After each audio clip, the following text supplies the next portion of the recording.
Let's take a tour of the laying hens new permanence area. We recently posted a video of us moving them into their new space, so I wanted to do a little update video giving you guys a full tour of their new space. Here is the chicken coop. So in the video with us moving them, you saw that this was completely enclosed and I had their feed and water in it.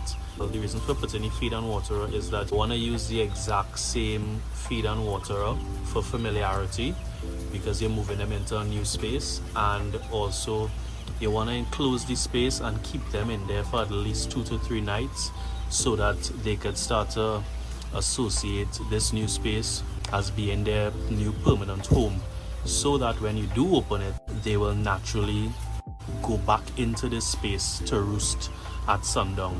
Right, and at sunrise, first thing in the morning, they leave the coop, use this makeshift step, if you will, and they enter the space. So we could talk about the feeder here. This feeder is the same exact feeder, it's just suspended off the ground. I'm just hanging it on one of my dog chains and a hook hanging on the mango tree. You want to keep it off the ground because you have to hang it at the optimal height for the hens to feed. So the optimal height is right at the level of their neck, which means that this is something that I'm constantly adjusting as they continue to grow.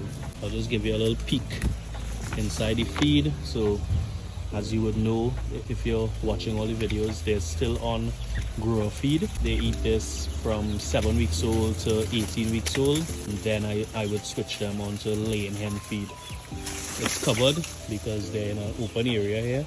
So when rain falls, the cover will prevent it from getting wet. Right next to their feed is their water. This is a repurposed 55-gallon drum that I just cut. It's probably 8 to 9 inches tall, set on some bricks to keep it nice and level. I'm using a livestock automatic waterer that I purchased on Amazon. You just connect it to a hose, which is connected to a pipe, and this automatically fills the water for me, so I never really have to interfere with this. The only time I have to interfere with this is when I need to clean it, and there's this makeshift roofing over it. This is to prevent any like bird droppings or bat droppings and any loose debris from falling into the water. So let me show you how I clean it quickly.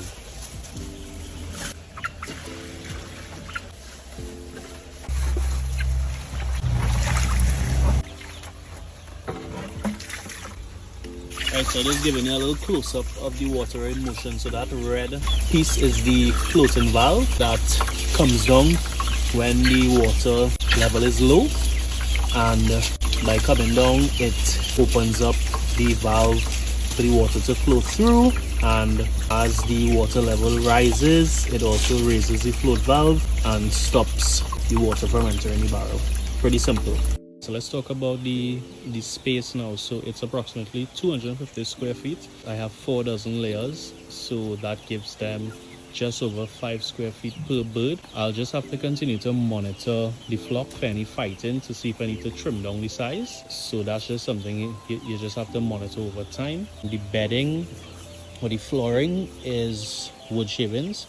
I follow a deep litter method for the bedding. I plan on posting a much more detailed video explaining that and showing you the entire process from start to finish, so you can look out for that. The fencing is 6-inch BRC covered in black shade cloth. Both are readily available in most hardwares. Yeah, so it's pretty inexpensive, something that anybody could do. The 250 square feet gives you an idea. I mean, I think the average size or the recommended space per bird is anywhere between, I believe it's 5 and 10 square feet per laying hen.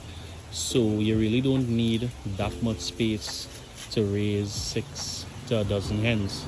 As you know, this is all done in an urban environment. I'm not in some huge acreage somewhere out in the bush or in the country or anything like that. Right, so let's talk about the nest box. So as you can see here, one of the laying hens is perched on the step.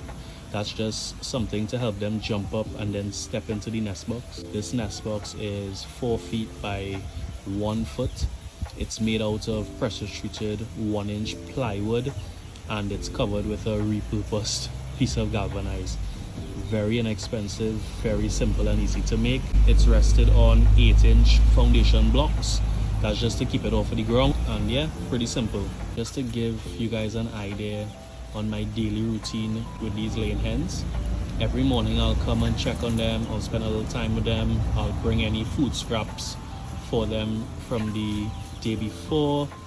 I'll also check the feed, I'll check the water, I'll just do a general walkthrough of the area just to make sure all is well. That probably takes 5 to 10 minutes at most, so it's very low maintenance. Feel free to ask me anything, any comments. I'm happy to help, and thanks for watching.